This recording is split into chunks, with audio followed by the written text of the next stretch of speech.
तथा RBS polytechnic बिशपुरी Agra से बोल रहा हूँ। मैं फाइनल ईयर यानी 6 सेमेस्टर को डिजाइन ऑफ स्टील पढ़ाने जा रहा हूँ। ये 7 चैप्टर है, स्टील रूट ट्रसेस कल पढ़ाया था, उसके आगे का मैं अब आपको पढ़ाने जा रहा हूँ। जो 50% रहेगा उसको पढ़ाने कंप्लीट कर रहा हूँ। अब देखिए, मैंने आपको कल एम यू या M X X equal to W dash L by 10 या एम बी यू या M Y Y equal to W dash L by 10 ये यहाँ तक बताया था, जहाँ पर एल इक्वल टू पार्लिन का पार्ट है। इसके आगे देखिए, अधिकतम नमन प्रतिबल tau V C equal to M U U upon I U U into V plus M V V upon I V V into we.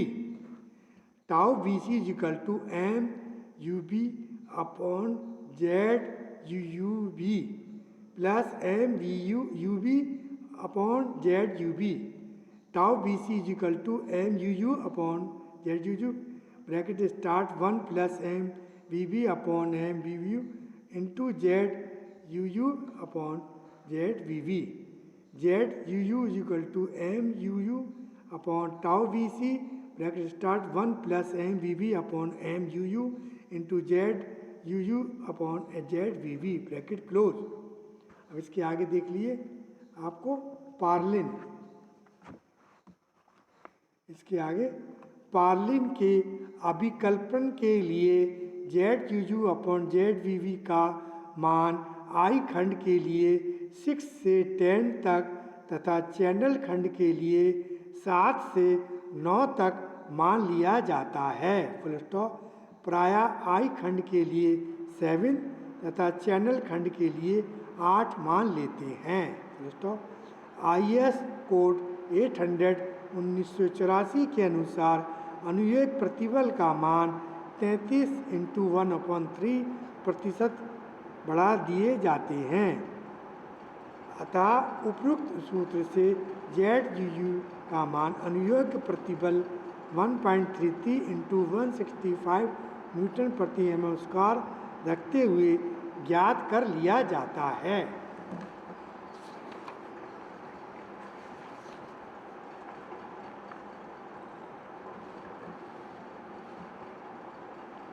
खंड का चयन। अब जेड यू वी के बराबर आकृति मापांक का उपरोक्त खंड स्टील टेबल में चुन लिया जाता है। Full stop. तथा उसके गुणधर्म नोट कर लिए जाते हैं। Full stop. नंबर 6 जांच चेक चेक जांच। इसके बाद चुने गए खंड के लिए Z U U upon Z V U की गणना करते हैं। इसका मान माने गए मान के लगभग बराबर होना चाहिए। यदि लगभग बराबर ना हो तो दूसरा खंड चुनना चाहिए। Full stop. नेक्स्ट पॉइंट 7 नमन में समीकरण से वास्तविक नमन प्रतिबल की गणना करते हैं। इसका मान 1.33 × 165 से अधिक नहीं होना चाहिए। Full stop. नेक्स्ट विक्षेप में पार्लिन विक्षेप में प्राय सुरक्षित रहती है। Full stop. Design of tubular trusses TRUSS trusses tubular TUBULAR design of tubular trusses. Pipe कैंची के विभिन्न उपांगों का अभिकल्पन अग्र प्रकार से किया जाता है। पाइप या ट्यूब पार्लिन का काट सभी दिशाओं में समान होने के कारण इसका जलत आघूर्ण आकृति मापांक एवं परिभ्रमणता त्रिज्या सभी दिशाओं में समान रहती है। Full stop. अधिकतम नमन आघूर्ण के लिए सर्वाधिक विनाशकारी भार संयोजन निम्नता किए जाते हैं। ये थीटा एंगल है, ये पाइप है, ये देखिए सर्किल है इसका, ये WS W1 W2, ये B, ये XXX, ये N हो गया आपका, ये W3 C sir B D, ये आपका पाइप। ये number 1 dead load plus LL live load, dead load plus live load. दूसरा dead load plus wind load, dead load plus wind load. चित्र में आप समझ गया होंगे, मैं समझा दिया। नेक्स्ट देख लीजिए, load plus live load, dead load plus live load, दूसरा dead load plus wind load, dead load plus wind load. प्रथम संयोजन में दोनों भार ऊर्ध्वाधर नीचे की ओर कार्य करते हैं, अतः इसी तल में अधिकतम नमन आघूर्ण की गणना की जाएगी, जिसके फलस्वरूप शीर्ष बिंदु A' तथा निम्नतम बिंदु B पर तथा निम्नतम बिंदु B पर अधिकतम प्रतिबल उत्पन्न होगा। द्वितीय भार संयोजन में पवन भार प्रायः छत के लंबता ऊपरमुखी होता है, अतः अचल भार को छत के लंबता वियोजित करके लंबता दिशा में परिणामी भार ज्ञात कर लेते हैं। इसी भार से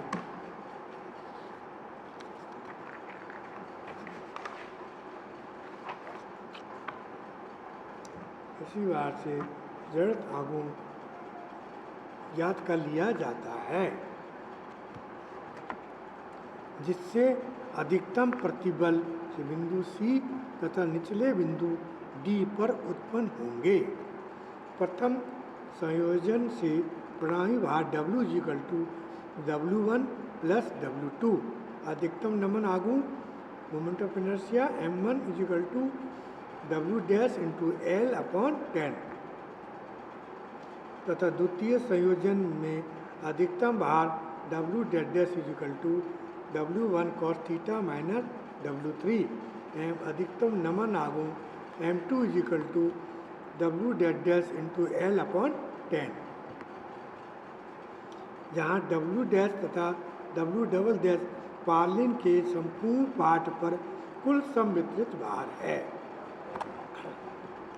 अब क्वेश्चन से देखिए, मैं आपको कराऊँ जैसे कैसे एग्जाम में जो आते हैं उसको तैयारी करने के लिए। आपका टॉपिक पूरा ख़त्म हो गया है, अब मैं आपको बता रहा हूँ कैसे कैसे क्वेश्चन क्या आएंगे, तो उसको आपको आंसर कैसे देना है। किसी इस्पातीय छत कैंची के अभिकल्पन की विधि लिखिए, इस तरह से आ सकती है, लेकिन ये तो ऑनलाइन हो रहा है, छोटे छोटे क्वेश्चन आएंगे, इसमें इस तरह से नहीं आएगा, इसमें तो फिलिंग द ब्लैंक रहेंगे। लेकिन आपके कंपटीशन में भी आपके B.Tech करोगे, वहाँ भी आपको बहुत फायदा होगा इससे। इस्पातीय छत कैंची के अभिकल्पन के चरण निम्न हैं। पहला, कैंची की आकृति का चयन, फुल स्टॉप। दूसरा, भारों की गणना, फुल स्टॉप।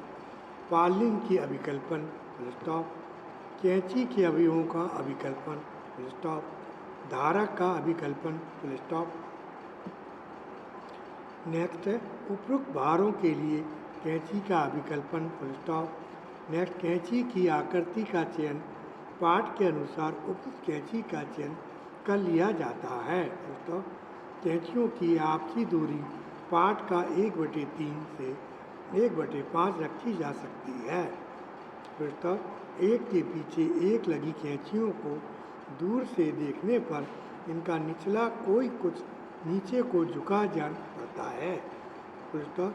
इस भ्रम को दूर करने के लिए निचले को उपयुक्त कैम्बर देकर कुछ ऊपर उठा दिया जाता है और मध्य में झोल रोधी छड़ लगा दी जाती है।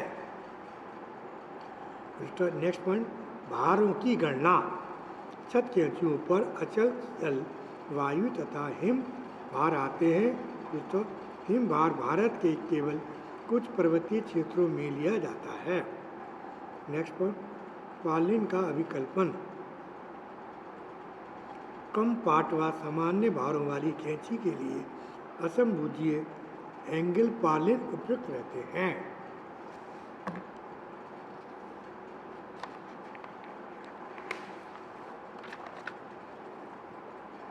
नेक्स्ट, आपका कैंची का विश्लेषण। कैंची का विश्लेषण विभिन्न भारों के लिए किया जाता है। कैंची के प्रत्येक उपांग में उपयुक्त भारों से तलों को निम्न प्रकार से किया जाता है। पहला, A अचल भार प्लस चल भार, B अचल भार प्लस वायु यानी विंड भार, लाइव लोड एंड विंड भार। दूसरा, अचल भार प्लस लाइव लोड और डेड लोड, फिर वायुलोट, तीसरा से अचल भार प्लस हिमभार। उपांगों का अभिकल्पन। प्रत्येक उपांग में उत्पन्न अधिकतम तनन अथवा संपीड़न बल ज्ञात करने के बाद इनके प्रतिबलों के अनुप्रस्थ खंड का परिमाप निर्धारित किया जाता है। और स्टील टेबल में दिए गए खंडों के परिच्छेद मापांक जेड, कैपिटल जेड से तुलना करके इसके सुरक्षित होने की जांच की जाती है। नेक्स्ट पॉइंट, सिरा आलम का अभिकल्पन। छत का भार कैंची से होता हुआ इसके दोनों सिरों के नीचे दी गई दीवारों और स्तंभों पर अंतरित होता है। भार को अधिक क्षेत्र पर फैलाने के लिए कैंची के सिरों के नीचे धारक प्लेट दी जाती है। कैंची को ऊपर उठने से रोकने के लिए आलम्बों पर एंकर बोल्ट कंक्रीट में गाड़ दिए जाते हैं, जिन पर धारक प्लेट रखकर नट कस दिए जाते हैं। आलम्बों के अंतर्गत निम्न तत्वों का अभिकल्पन आता है। नंबर 1 शू एंगल, नंबर 2 धारण शू एंगल, दूसरा धारण प्लेट, तीसरा स्तरण बोल्ट। क्वेश्चन इसके आगे देख लिए। अब कैसे पूछे जाएंगे, उसका आंसर आपको कैसे देना है। कैंची के विभिन्न भागों को समझाइए। इस तरह के एग्जाम में क्वेश्चन आते हैं, उसका आंसर आपको कैसे लिखना है वो मैं आपको बताने जा रहा हूँ और PDF नोट्स में भी मैं आपको भेजूँगा। कैंची के विभिन्न भाग निम्न हैं। Number 1 span, SPN span. छत कैंची के आलम्बों के बीच केंद्र से केंद्र दूरी विस्तृति पाट कहलाती है। छत कैंची के आलम्बों के बीच की सेंटर टू सेंटर डिस्टेंस विस्तृति जो होती है स्पान कहलाती है। राइज, RISE राइज, कैंची के शीर्ष तथा मुख्य तान अंग या निचले कार्ड के बीच ऊर्ध्वाधर दूरी को उठान कहते हैं।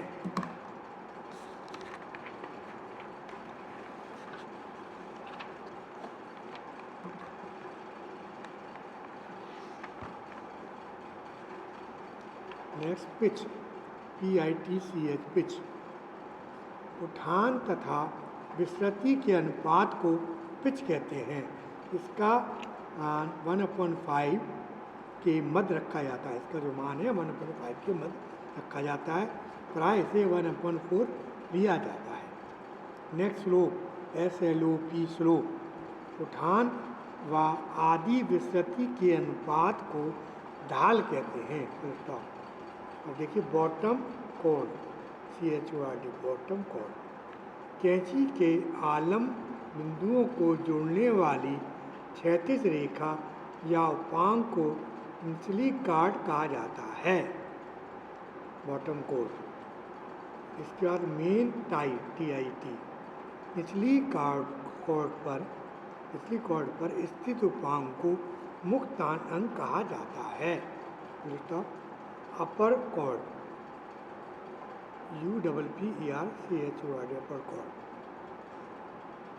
कैंची के ऊपरी उपांगों से गुजरने वाली रेखा या उपांग ऊपरी कॉर्ड कहलाती है।